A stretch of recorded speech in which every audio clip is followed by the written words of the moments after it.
All right, welcome back. Finally, I'm back. I know, I'm sorry. Look, it's a long story, but life sometimes happens. Life gets in the way. And I know it's a bad time because right after the election, lots of analysis. Now, I love how I'm just jumping right into it. I did do one video post-election, one live stream, just so I could have it documented what I thought. And I haven't really sliced it and diced it at all into any sort of clips or anything like that. But look, I have the intention of streaming every night again soon. So, I can't promise that's going to be before Christmas because Christmas time gets crazy. But the new year, I'm really hoping. I'm really, really hoping to. Okay, so I'm gonna stream as much as I can. I wanted to pop on tonight. And as you can see, I'm going casual, just wearing my sweater. Just hopped on quick. Camera's kind of aimed too far over that way. There we go. I wanted to hop on quick tonight, not for very long. Normally I do 2-hour long streams, but I'm going to hop on maybe for, however long I go, to talk about Daniel Penny. And I can talk a little bit about Trump appointments, and I can talk a little bit about Luigi. So everyone wants to talk about right now is the killer who they nabbed finally. I will make a few comments on that. I won't get into the granular details, but the kind of topic that I'm interested in talking about tonight with you is the Daniel Penny verdict. Now, I did not follow the case very closely. As you may know, I wasn't able to stream at that time, but I followed very closely the Kyle Rittenhouse trial. I followed very closely the Kim Potter trial.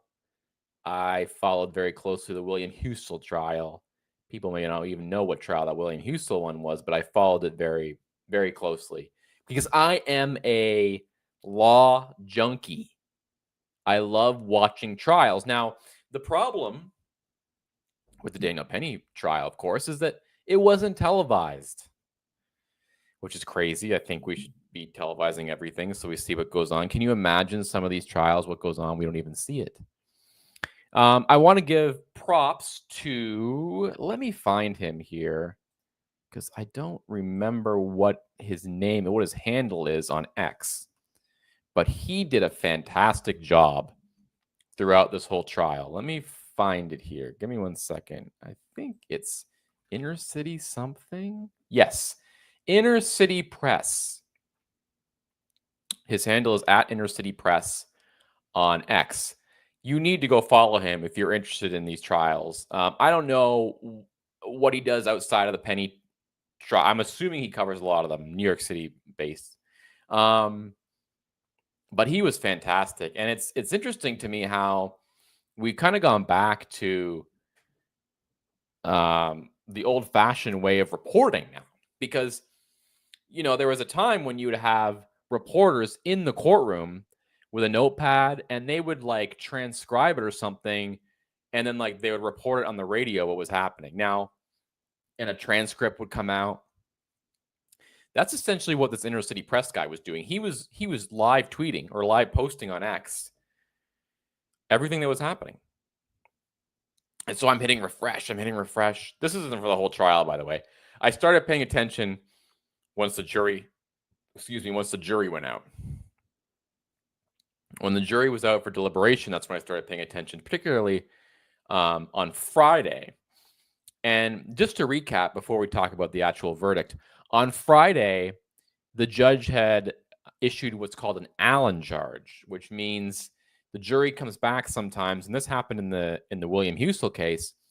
The jury will come back and say, look, we've been deliberating for 3 days. We haven't gotten anywhere. We're at an impasse. We're split, or one person, and you never know what the who's on what side, but basically they can't come to a verdict. So he hit him with the Allen charge, or so what do they call it? The kryptonite or dynamite charge, some people call it, which basically means the judge sends them back and says, try harder.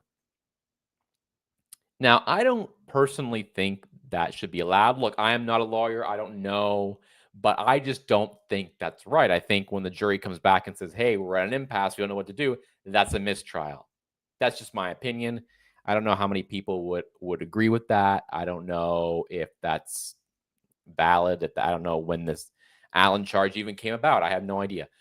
But anyway, he sent them back. They went back, and I believe they went back twice to try and come up with a verdict. They couldn't.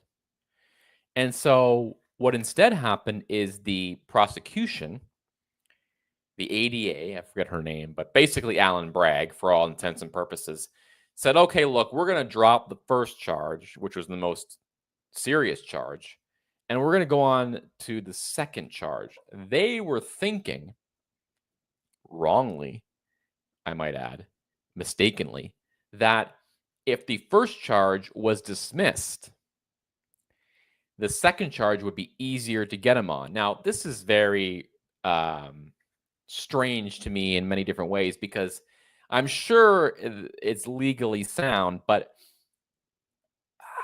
I mean, to me, and I was posting this while it happened, what's stopping prosecutors from overcharging people and then hoping they get a quick, snappy guilty verdict?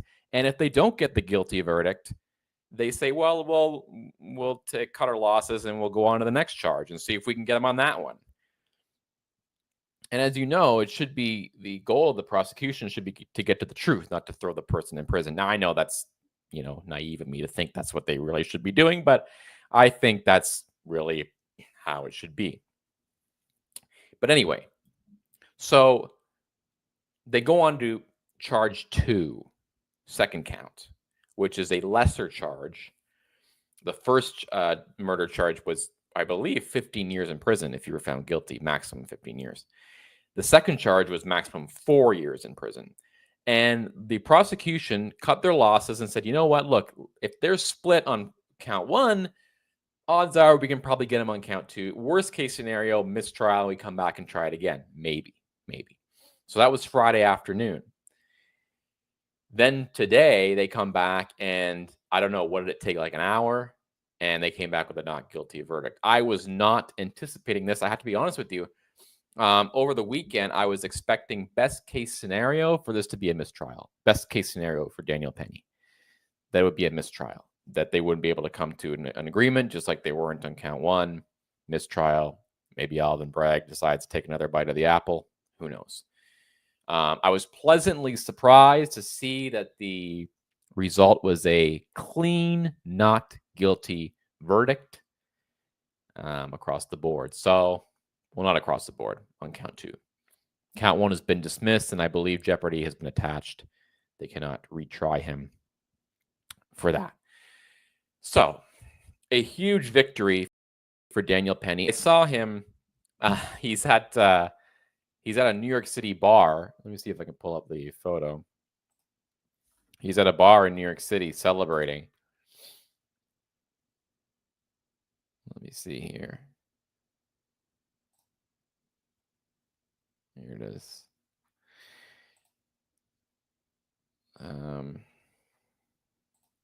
I haven't live streamed in so long. I've lost my touch. I've lost my snappy keyboard touch here.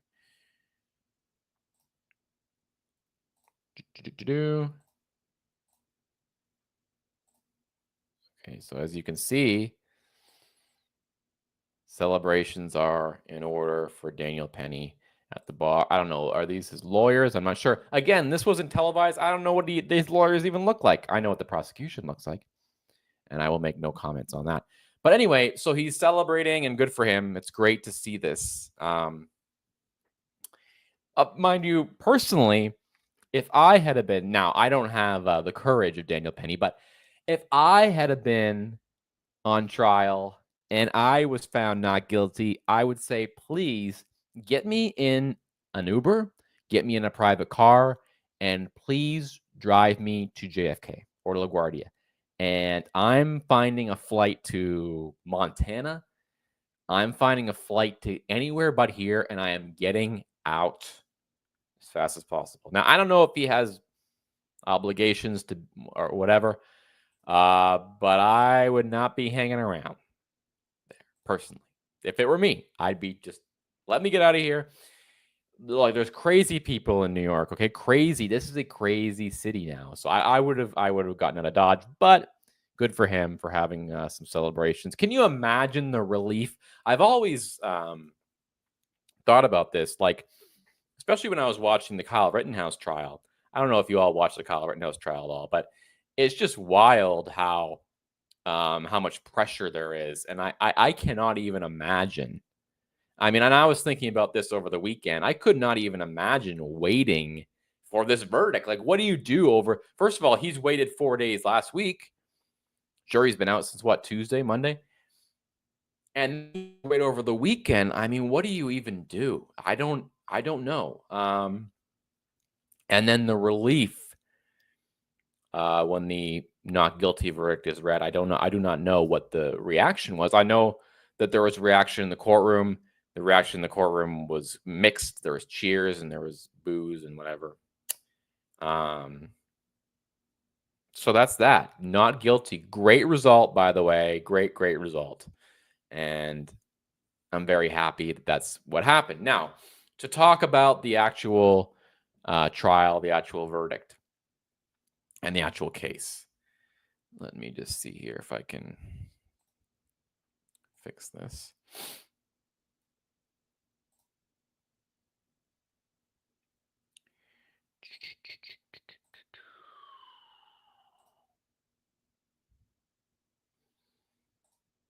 All right. So to talk about the actual case, maybe we can get part of it up. 1 second. I want to make sure that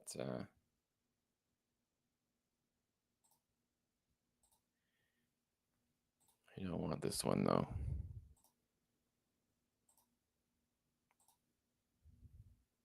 Completely lost my touch, by the way. Completely lost my touch.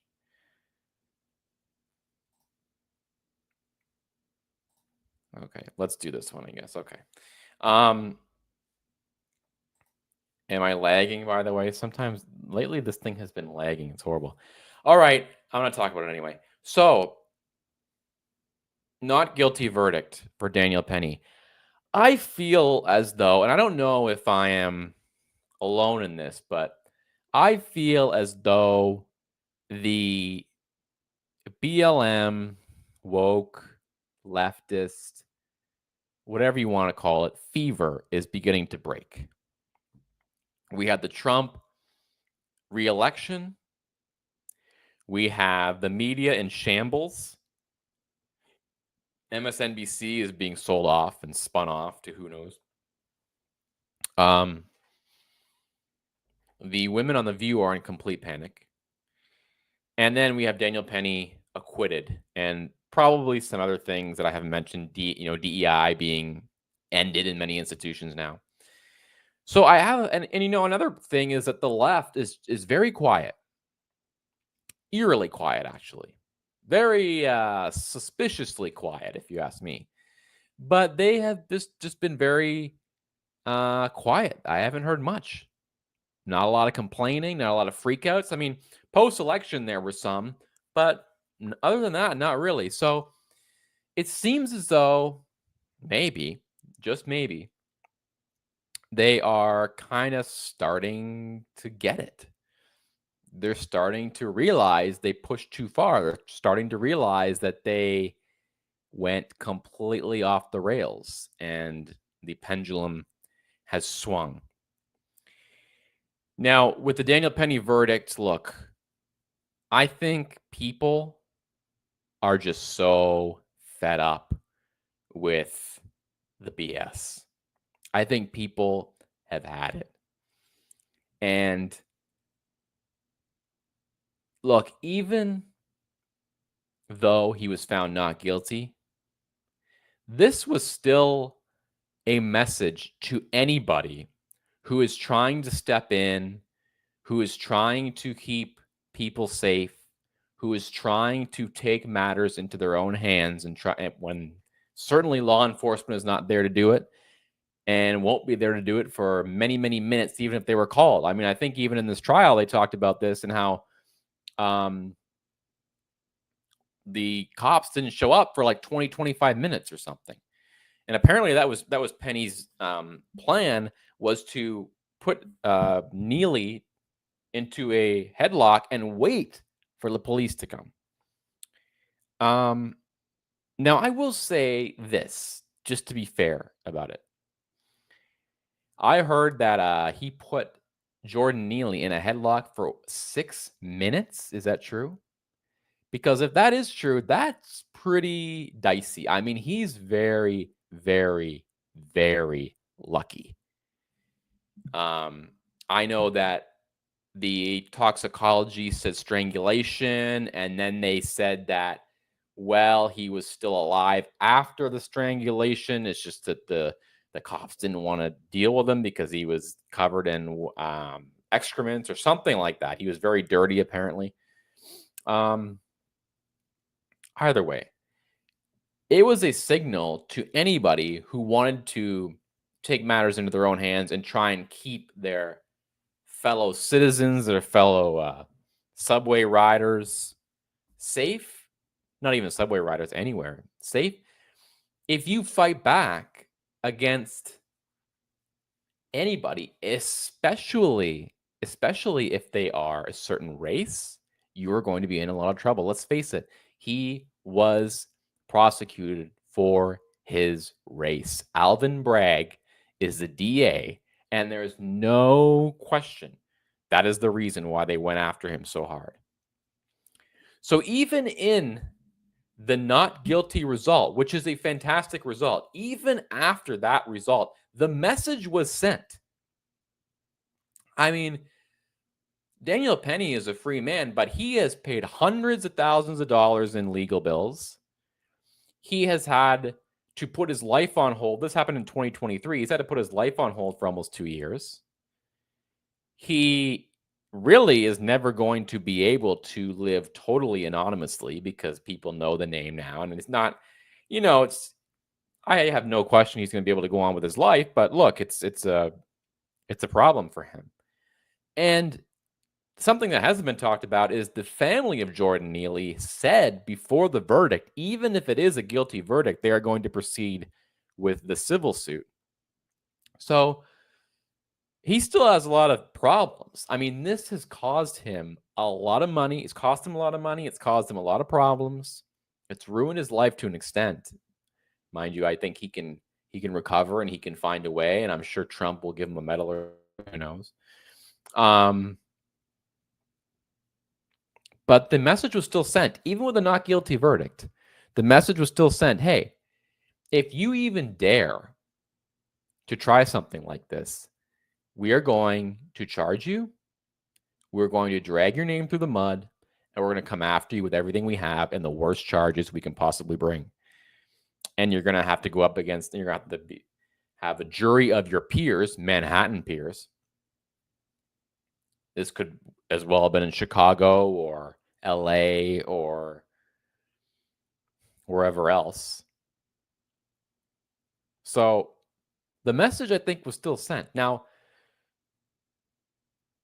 I do believe that the pendulum has started to swing. I believe people are really tired of going on the subway and putting up with mentally ill people. And a lot of them, maybe they're mentally ill, maybe it's not their fault, but they should be institutionalized. They should not be on the subway. This has been going on for a very, very long time. A lot of people my age or around my age or younger do not know the name Bernard Goetz, but the Bernard Goetz case was a huge case in New York. And it was similar circumstances, and he was acquitted. He shot them, and we can go into the details of that case too. But all of these trials, whether you talk about Rittenhouse, Chauvin, Daniel Penny, Potter in Minnesota, Minneapolis, Kim Potter. You know, some guilty, some not guilty, some wins, some losses, but the message has kind of been sent that you cannot touch certain people. You cannot enforce the law. Now, Daniel Penny's situation was different. Kyle Rittenhouse's situation was different, of course, but the message has been sent. And personally, if I am on a subway, there isn't any subway where I am, but if I am on a subway, or it doesn't even have to be a subway, if I am anywhere in public and I see something like that going on, I walk in the other direction. Because nothing good can come out of you being in the vicinity. Think back to Derek Chauvin. Derek Chauvin was charged, yes, because he was kneeling on the neck. But his colleagues in the Minneapolis Police Department, I forget their names. One was Lane or something. There were two of them. One was Asian, I believe, and another one was, I can't remember. They were both charged. They were simply standing by doing their jobs, and they were thrown in prison for, I believe, 2 or 3 years for doing nothing, for standing by and doing crowd control. So, personally, I am walking the opposite direction. Law enforcement don't have a choice. But if you're law enforcement in Minneapolis or New York City or Chicago or any of these places, personally, I find a way to get out. I don't know how they do the job anymore. And if you're a citizen like Daniel Penny was, you're best just to leave it all alone. Don't even bother. And it doesn't matter what's going on. A woman's being attacked, a fight breaks out, a mentally ill person is threatening. Do not do anything. You have to protect yourself. And I hate to give that advice because normally you want men in the society to stand up and help protect, no matter if they're strong or weak or whatever. You want them to try and be the ones to be there and make sure this stuff doesn't happen. But we are living in a world where they will come after you, especially if you are the race they don't like. So, yes, this was a victory. This was not guilty was a victory. But make no mistake, they still sent their message. They didn't get everything they wanted, but they dragged him through a trial, and that's half of what they wanted. So, now, mind you, the fact that we have a not guilty verdict shows me, from a Manhattan jury, shows me people are tired of it. People are tired of being accosted in public. People are tired of the crime. People are tired of the loss of order in their society. They're tired of the violence. They're tired of the mental illness. They're tired of it all. The election was a consequence of that and a sign of that. This acquittal was a sign that people have had it. And then you see the protests afterwards. And I watch Hawk, Newsom, BLM, and I watch all the usual suspects, all the usual rabble rousers coming out. And I think, most people are looking at that now and they've had enough. They tune it out. And that was not the case 3 years ago. That was not the case in 2020 and 2021 when this stuff was at its absolute peak. But I think, and we can watch the Megyn Kelly clip, I think that people, honestly, they've had enough. The BLM era is over. People don't want to hear from Hawk Newsom or Al Sharpton, or I was going to say Jesse Jackson. He's no longer, or Ben Crump. And the sad thing is, this is going to happen again. This is going to happen again to somebody else. It may not be on the subway. I mean, you do know it's almost definitely going to happen with law enforcement again. Whether how long we have to wait for the next one to happen with a member of the general public, like Kyle Rittenhouse or Daniel Penny, remains to be seen. But it's going to happen again. And as I say, we could get into the problems. This man should have been institutionalized. We keep hearing, "Oh, they failed. They failed Jordan Neely." Let me pull up this quote or this tweet. Let me just see here.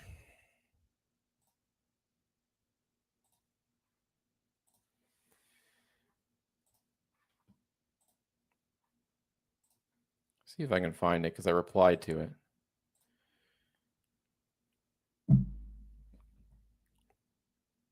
Oh, I guess I have to go to my replies. Hold on 1 second here. How long have I been going for? Half an hour?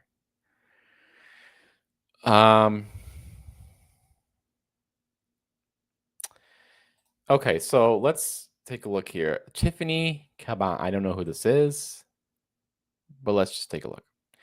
Everything that led up to and followed the lynching of Jordan Neely on a New York City subway train by Daniel Penny could and should have been prevented. Yes, true. He should not have been on the train. He should have been institutionalized. And by the way, this is a guy who I believe committed 40 other arrests. Jordan Neely deserves better than the violence of being denied access to stable housing and healthcare and then dehumanized for it. Jordan Neely deserved better than the systems that allow for and justify extrajudicial white supremacist violence against Black people. So the problem here is that Jordan Neely was denied stable housing and healthcare. Do we really believe that if someone gave Jordan Neely a penthouse in Manhattan and the best healthcare in the world, that his life would be any different? I mean, that right there is a total misunderstanding of extreme mental health disorders. Jordan Neely deserved better than the systems that allow for and justify You notice how is Jordan Neely deserved better? Well, what about people on the subway? What about people in society? I think they deserve to ride the train, ride the subway, walk around in New York City or any city for that matter, and not have to be accosted, not have to be threatened. I mean, the people in the subway car testified in the trial. They were freaked out. They were scared. This guy's saying he's willing to die. He's willing to kill someone. He's willing to go to prison. He's willing to take people with him. No matter the verdict, our criminal legal system was never designed to provide true accountability and justice. Our city's anguish, anger, and unrest is justified. The demands for investments in true safety are ever more necessary. Every single New Yorker still with us deserves better. Yeah, you're right. They deserve better. They deserve not to have people like him on the subway. Now, I don't want them to die. And I mentioned earlier, I thought that holding him in the headlock for 6 minutes was a bit extreme, and I would not have been surprised had they found him guilty on the second count, especially when you see Kim Potter in Minneapolis accidentally um,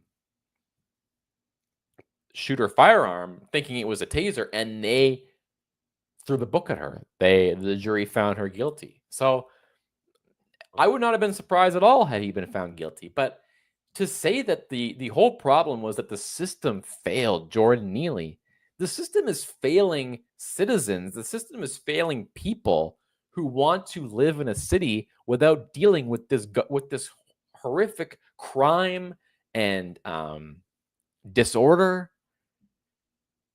And people who live in these big cities know all this. It's a reality for them.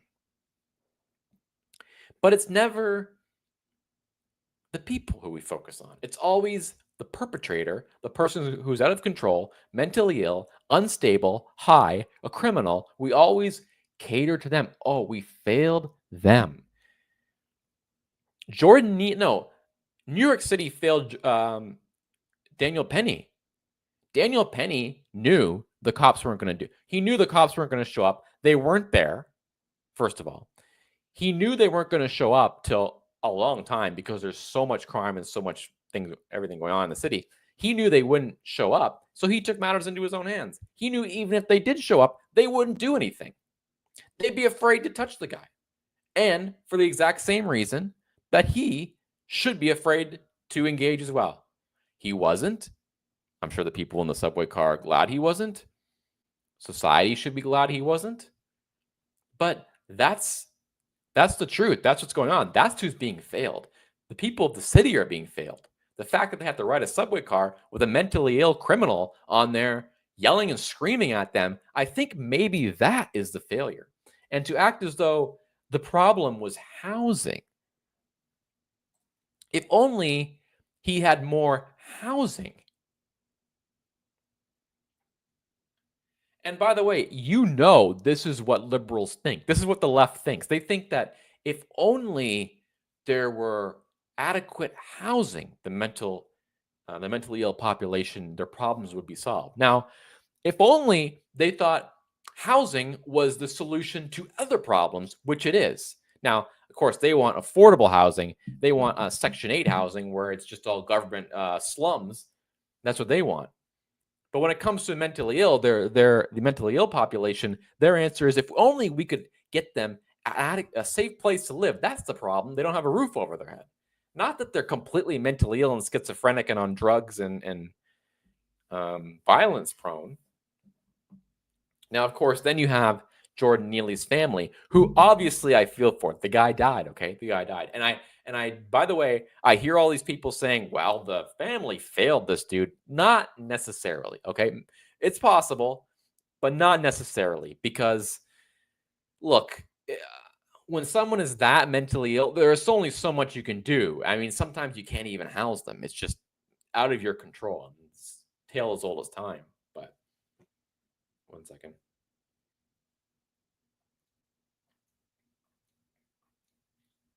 So no, I don't completely blame his family. But it is interesting that his family is nowhere to be found when he's, singing like Michael Jackson or doing whatever he's doing on the subway. And it would be probably kind of charming and endearing if that's the only thing he was doing. Something tells me that's not the only thing he was doing.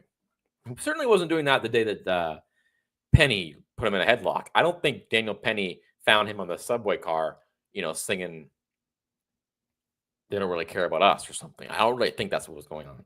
But in any event, it's not necessarily the family's problem. But it is interesting, fault, I should say. It is interesting, though, how now that he's been murdered or killed or whatever you want to call it, now that he's died, the family is sniffing around for cash. Maybe there's a lawsuit. Maybe we can, if we don't get Daniel Penny to go to prison for 20 years, maybe we can squeeze him for some cash. Maybe we can wring it out for $1 million, $2 million, maybe even more.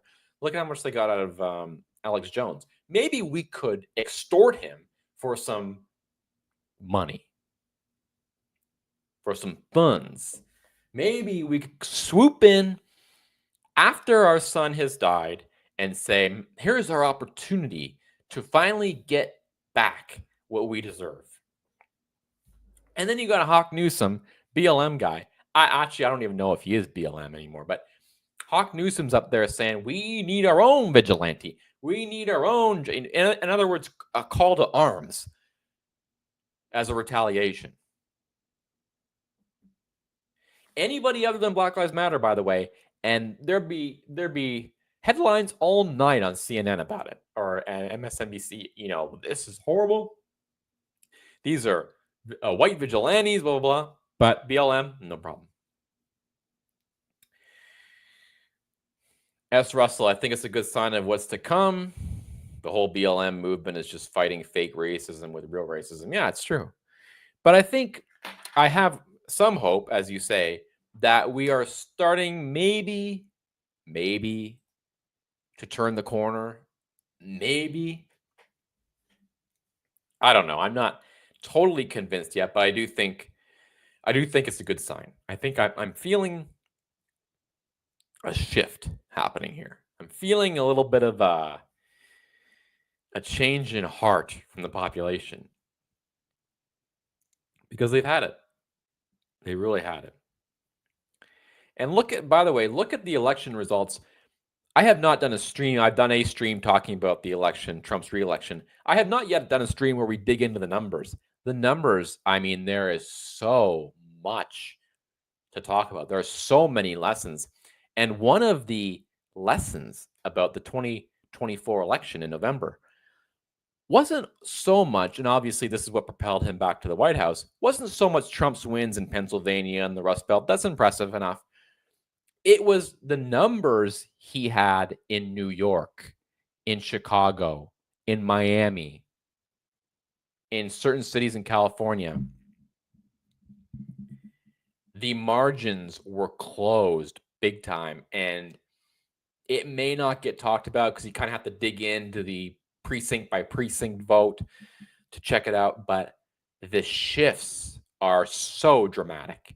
And it's not all to do with Trump or Biden or Kamala. A lot of it has to do with people in big cities, and that's where leftism is on full display for everyone to see every day in the schools. Let me tell you, I went home for Thanksgiving and I was shocked because my family, I am one of the few right wingers in my family. I'm one of the few. I don't even know if it comes with a right wing, but many of my family members are a liberal, progressive, woke, globalist, whatever.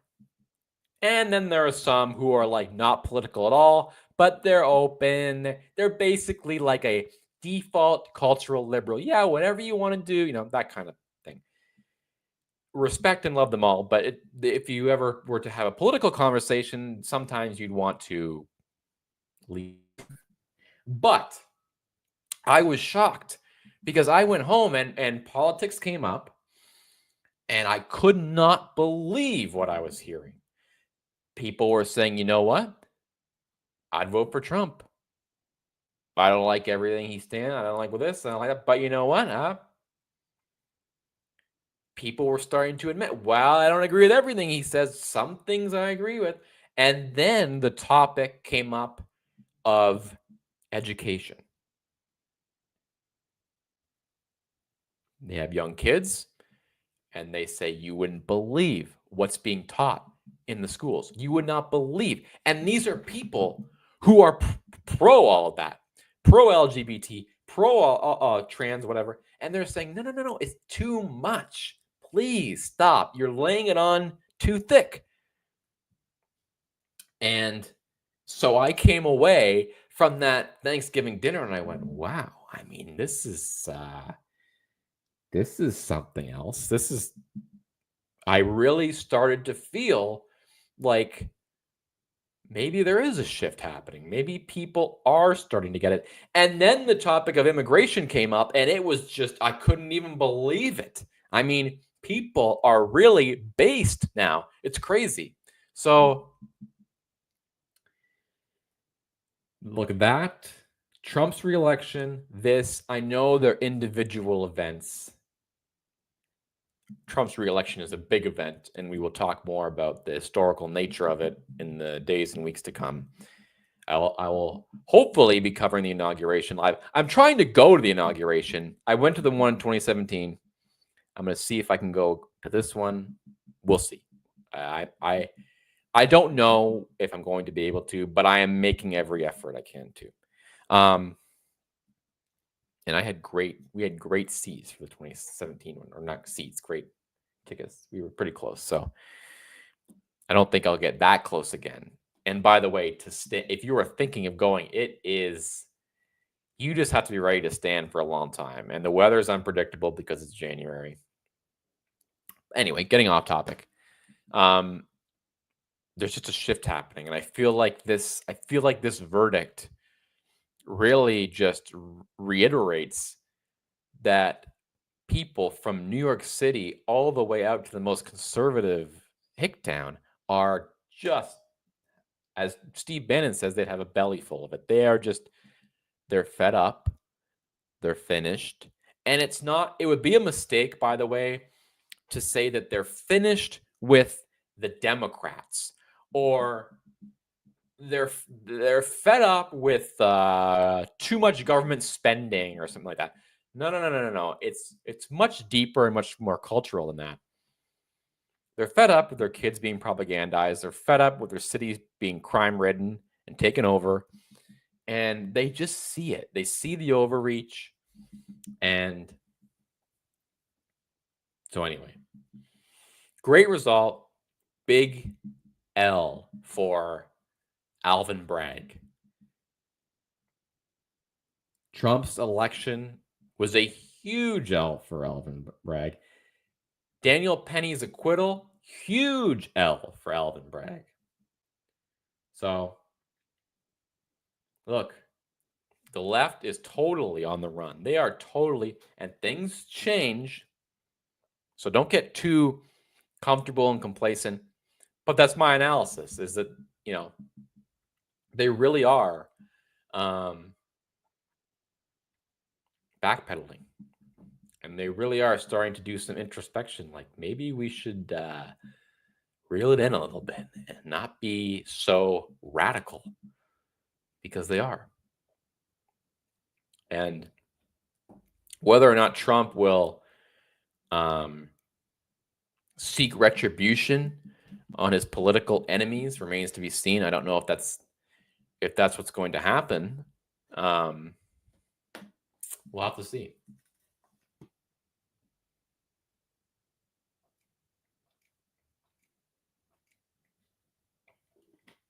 So I'd be curious to see if any jurors speak out. I don't expect they will, because, well, of course, in today's political climate, even as I just say that the political climate has calmed down, it is still very, very risky to be out there voicing any opinions. Let me show you.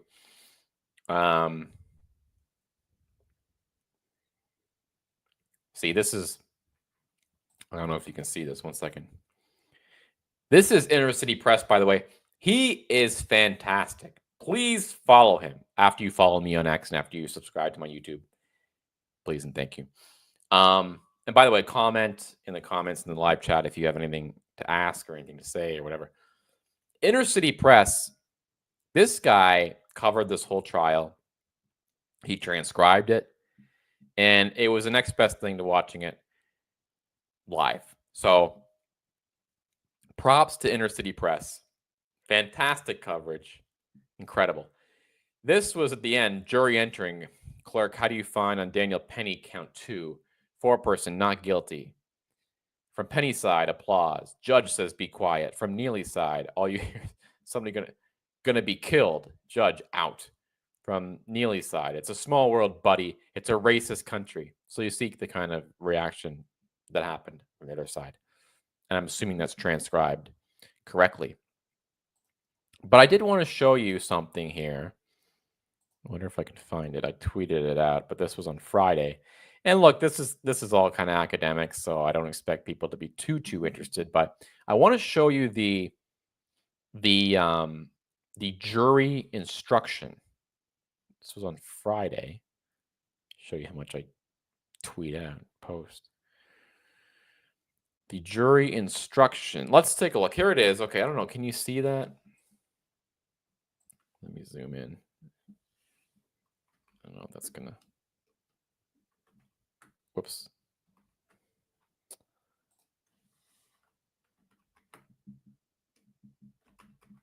There we go. Oh, why is that not working?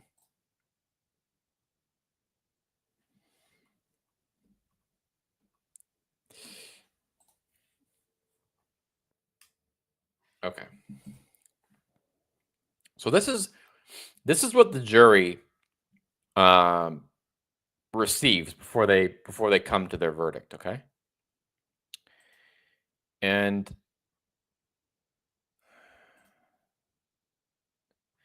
it says manslaughter in the second degree. If you find the defendant not guilty of count 1, manslaughter of the second degree, for the reason that people have failed to prove beyond a reasonable doubt that the defendant was not justified, then you must not consider count 2, criminally negligent homicide, and you must also find the defendant not guilty of that count. Now, I have to admit, I got a little bit carried away and I said, hold on a second. Because they had thrown out count 1. They had said count 1 has been tossed. And so I said, wait a second, if count 1's tossed, the jury instruction says if you can't come to a conclusion on count 1, don't even consider count 2. We shouldn't even be going to count 2. This should be a closed case. But I was mistaken. I jumped to the conclusion that is only if they find him not guilty on count 1. They did not find him not guilty. They couldn't come to a resolution. So then it says, if you find the defendant not guilty of count 1, manslaughter in the second degree, for some reason other than the lack of justification, then proceed to consider and render a verdict on count 2, criminally negligent homicide. So that's what they were doing. They came to count 2 and they said no. Now there was a lot of back and forth. Today the defense wanted the jurors to be moved somewhere possibly because they could hear the chants. They could hear the protesters outside. Judge said no, pound sand. So I really think, I hate to say it, this is just a thought. This could be wrong. This is my personal opinion. The judge wanted to try and get a guilty verdict. I think he wanted to try and get them to push them to get to a guilty verdict. That's what it sounded like to me. And for sure, the DA wanted that. Of course, that goes without saying. And they thought they could do it by dismissing the first and going on to the second, and they were dead wrong. I mean, they couldn't even come up with a conclusion on count 1. Now, what I think may have happened is, and I'm not saying this is right because, you hear stories about cases and trials where it's near Christmas and they just want to go home for Christmas. So they say, okay, yeah, whatever. And, there's 2 holdouts and they say, okay, fine, guilty. Person goes to prison for 20 years. This person goes home for Christmas and, can go and buy the rest of their gifts or whatever. I don't like that. I think I understand people have lives and whatnot, but I don't like juries, making rash decisions because they want to get on with their lives. But I would not be surprised if the reason why we had such a quick not guilty verdict this morning was because the jury was pissed off at the judge for holding them over until Monday. They were trying to come back to the judge and say, we have no conclusion. We are split. We cannot get a unanimous decision here. We can't do it. You have to throw this out, make it a mistrial. We can't come up with a verdict. And he sent them back once. And he sent them back twice. And then he said, okay, first one is tossed. We're going to the second. Come back Monday morning. I think there's a probability that they came back Monday morning and said, guess what, Judge? Thanks for bringing us back. We didn't want to come back. We told you we couldn't figure it out. Not guilty. send the man home. I think there's a possibility that that's what happened. So no disrespect to the judge. I'm not saying look, earlier I said he was, trying for a guilty verdict. I don't really necessarily think that, but just the way things were going, it seemed like he wanted a verdict of some kind on one of these things. So, which I understand, you want a verdict, but when the jury, and I've always believed this Allen charge or whatever is crazy. I think when the jury comes back and says, look, we're deadlocked, it's been 4 days. It's not like the jury went in there for 5 minutes, came back, said, we can't come up with anything, and he sent it back in. That's not what happened. Jury couldn't come up with anything after 3 days or 4 days. And he says, go try again. So honestly, I think they just had enough. And the not guilty verdict came down. So I'm happy. I'm happy because Jordan Neely was trying to protect his fellow man and woman. And that is a crime now, as we saw. And he was very, very lucky, especially in a Manhattan jury, in a Manhattan courtroom. We saw what happened to Trump in a Manhattan courtroom. So that's that. I wish it had been televised so we could have cameras in the courtroom would have been great. I would have been trying to stream that. And of course, I have not been very good at keeping up with streaming. I apologize. I should apologize every time I go live now because I have not been fair by not streaming. But look, life happens.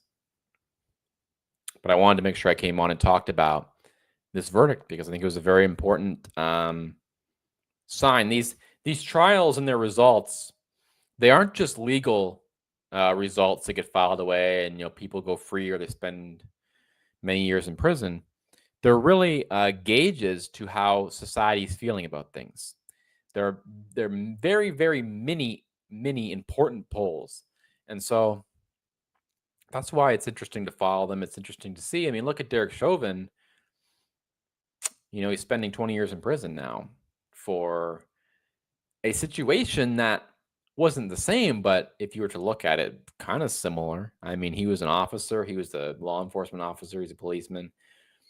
He was a cop. So it's a little different in that sense that it's law enforcement who's perpetrating the crime. And in this case, it was just kind of a citizen. But, if anything, it makes it more justified if he's the law enforcement officer. And, maybe, because when you have a case like Daniel Penny or Kyle Rittenhouse, it's more like vigilante behavior. I don't personally think it's wrong that they did what they did, but these are situations where when you take matters into your own hands, you're really, really risking your life taking matters into your own hands. I mean, you may think you're a hero, and Daniel Penny is, but it is a very sticky situation. And as I said at the outset of this, if you are in a situation like that, if you even look, and this advice, I've heard lawyers give this advice, criminal lawyers, if you are in public, you have to do your very best to make sure that you do not get into a conflict. And I mean this very literally. If you're at Starbucks and someone cuts in front of you in line and you give them the what for, be prepared for there to be a 1% chance that your life changes forever in the next 5 minutes. If you get into an altercation and then you fight the guy or you try and defend yourself and heaven forbid something happens, you could go to prison for the rest of your life. And odds are you will be charged. And then once you're charged, who knows what happens after that? Even if you're armed, even if you defend yourself, which is your God-given right in America, you still are on the ropes for a whole bunch of charges, and depending where you are, it can be a slam dunk case against you. Kyle Rittenhouse, very, very lucky. Daniel Penny, very, very lucky. He's not lucky to be put through it. Don't get me wrong. He's lucky to get off, though. And I'm not saying he shouldn't have done what he did, but when you step in like that, all bets are off, especially in a place like New York City, where you are enemy number one. If you try and keep the public safe and do what the government has failed to do, you are showing them up, and you are not just a criminal, you are an example to the rest of the population. Do not try to fill the void that we have left. And that's what Daniel Penny did. He did it very honorably. It's a tragedy that Jordan Neely died. And yeah, society failed, or the system, as a liberal on Twitter said, failed. But they failed not Jordan Neely so much as they failed the whole public and continue to fail the whole public. You can't walk the streets of New York and feel safe. Can't go on the subway and feel safe. If anyone tries to deal with the problem on the subway when the cops won't, they will go to prison. And if someone has been arrested or has been a criminal for 40 different occasions, they are allowed back on. But if you're Daniel Penny, who tried to alleviate and de-escalate a situation, you go to prison possibly. So what kind of society is that? What kind of country? What kind of city is that? So the good news is, as I say, the public is tired. The public has had enough. They've had enough of that. They've had enough of BLM. They've had enough of radical leftism. And I know that sounds like I'm like on the Blaze or something, but they're tired of all the extremism. And it has gotten so bad. I mean, there was a time when the right was viewed as extreme for various different reasons we could get into. We don't have enough time. I've already gone an hour to check out, but the right was viewed as religiously extreme and politically extreme. We have gotten to a point now where the left is seen as so extreme, so out of touch with the mainstream that people are rejecting them at the ballot box. They're rejecting them in the courtroom. They're rejecting them in schools. They're rejecting them in academia. They're rejecting them in the media. They're rejecting them everywhere. So that's that. Luigi, I don't have anything to say about that. One thing I will say about the United Health situation. What's the guy's last name? This Luigi guy. Whatever, I can't remember. Luigi Mangione. Same age as Daniel Penny, I think. 26. One thing that I've noticed, there's a lot of people posting open support for this guy. Like I'm just talking about like there was one person on my Instagram feed, but then you go on like X and there's tons of people saying this guy was like a hero and stuff. And it's crazy because they probably think the same way when we talk about Daniel Penny being a hero. And it's interesting, isn't it? Like the left sees this guy as a hero shooting a CEO. And then we see this guy as a hero, like putting a mentally ill guy in the subway in a headlock. Very different situations. But one thing I've noticed is that as much as the left and liberals or whatever are supposedly the people who are like against violence and for peace, hard to believe now though, because they're for every single war in the world. But they have this disposition that they're for peaceful resolution and all that. Meanwhile, someone makes an attempt on Donald Trump's life and they're saying things like, oh, it's too bad that he missed or something like that. And then this guy goes and murders a CEO of a healthcare insurance company, and he's like some sort of hero. It's like, this sounds like a death cult to me, not a political movement that is for peace and openness and whatever. Now, look, I understand they think like health insurance is like the most evil thing ever. And it probably in some ways, it's tough. It's no one has a solution to the healthcare problems. Go to the socialized medicine countries. It's as bad, if not way, way worse. Way worse. And I'm talking about, I am someone who has lived in one of those countries. Canada, the healthcare is horrible. Horrible. I mean, the people in the system are good people and they're trying to help, but the system is totally, I mean, government run, and anything government run, I don't need to get into all that. But I just found it kind of peculiar, from July until now, how they're like totally fine with people like purposely killing other people or trying to kill. It's like, it's very strange, and I'm not gonna get into it and why I think that's the case. Maybe I will on another episode. As I say, I've already gone an hour, but very, very peculiar. Um, and obviously a lot of leftists have like a hatred for rich people too, which is part of it, not just the system. They don't like people who are successful.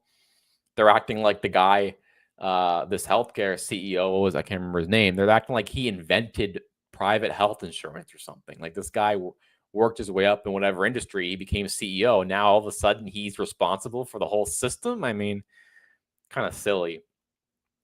But it just goes to show you how much they really, really hate high achievers. And I know this is kind of I don't know, like a 2010 Republican comment or something, like back when Occupy Wall Street was going on. But there is that antipathy on the left, the modern left and the old school left. It's like this, and it's kind of ironic, right? Because we've gotten to the point where only working class people are voting Republican, or sorry, the only people working class people are overwhelmingly voting Republican when they used to vote Democrat, because the Democrats used to be the party of championing the middle class and the grit of the blue collar worker, and unions and all this. It's kind of ironic how now like things are shifting around a bit, where like if you're middle class and you're working class and blue collar, you're probably voting Republican. And if you're wealthy, there's a good chance you're voting Democrat. Rich people still vote Republican, but that resentment and antipathy of people who have achieved is still really at the center of their politics, and it's deep in their psyche. And I actually think that's part of the reason why they hate Trump so much. I think they mask it with like, he's a racist, he's a rapist, he's whatever, his presidency, Putin or something like that. They wrap it in all these different things. But if you ask me, the core of it is jealousy and envy.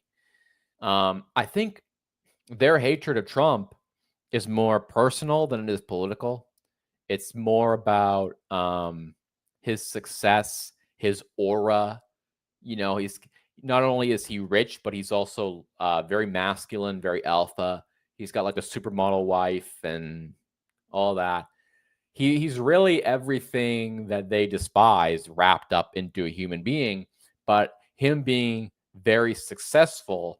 And you notice that's why they love to attack him on bankruptcies and things like that. They always go back to that.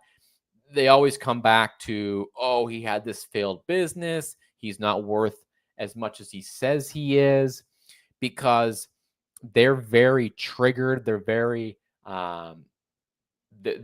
animated by their hatred for achievers, right?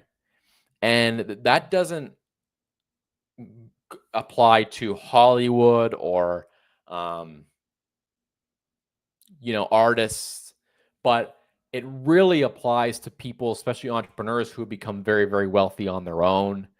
or heads of corporations, as we see, because look, they're happy over the killing of this guy.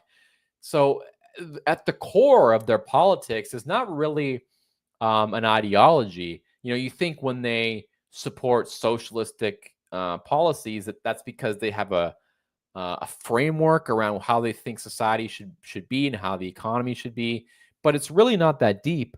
A lot of it is actually just hatred of the rich and hatred of achievement. They look at people with nice houses and boats down here in South Florida, and they're like, they shouldn't have that. They have too much. Their big house on the beach is, they're taking up too much space, using too much resources, keeping their lights on too late. They're hurting the turtles. They drive their nice cars around. They're big trucks that, big vehicles and private jets, and they're ruining the environment. That's really in their psyche. So when you see people who are either explicitly or implicitly supporting this guy who killed the United Health CEO, to me, it's actually not that surprising because I know how they think. I know that the basis of their ideology, if there even is one, is hatred of achievement because a lot of it's jealousy and envy. I mean, it's the same way. It's human nature. You feel like someone else has something, you deserve that. Even though you think, oh, I'm smarter than that person. Why do they have that much? Or and a lot of times I understand it. They think, well, look, I've had this hard life. I've had all these obstacles. This person didn't, and they have this and that. And a lot of times they don't see the obstacles those people had to work through to get to where they are. So it's not very surprising to me, honestly, that they're showing support for him because at the core of their ideology is hatred of the rich and achievement. So that's all I have to say for now about the United Health thing and them nabbing this guy. It's interesting. He's a 26-year-old, like, bro, I guess you could call him. Look, I have to read more into it. I have to look more and see. I mean, it's kind of a fluid and developing story, so I don't have a lot of input on it. But I wanted to come on and talk about Daniel Penny and the verdict.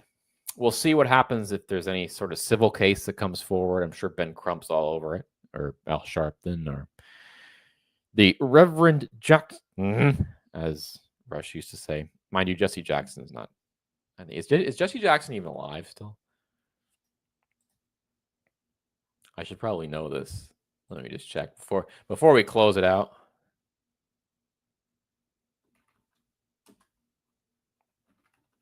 Last time I saw him, he was at the Democrat convention. He was in a wheelchair. Oh yeah, he's still alive. 83 years old. No, there's Ben Crump and the rest of them.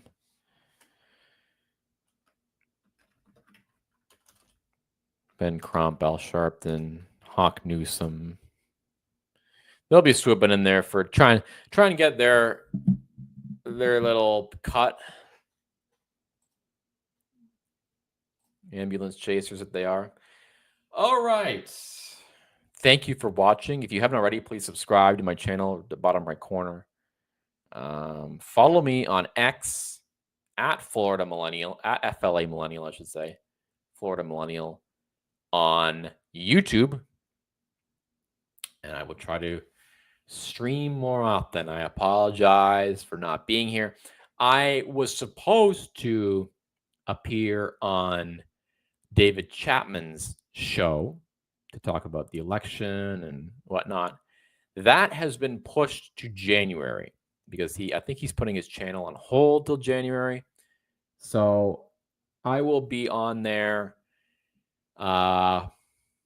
sometime in January, hopefully before the inauguration. We'll talk about Trump's victory. My electoral map prediction was pretty close. I missed two states. I missed Wisconsin and Michigan, which I thought would go blue. So I was pleasantly surprised they went red. Everything else I got. Nevada. Did I have Nevada as red? I think I had Nevada as red. But anyway, I'll be on there to talk about the election. We'll talk about the transition, his cabinet picks, what we can expect with Trump administration. That'll be good. That'll be fun. That'll be great. What else? That's it. So looking forward to being on with him.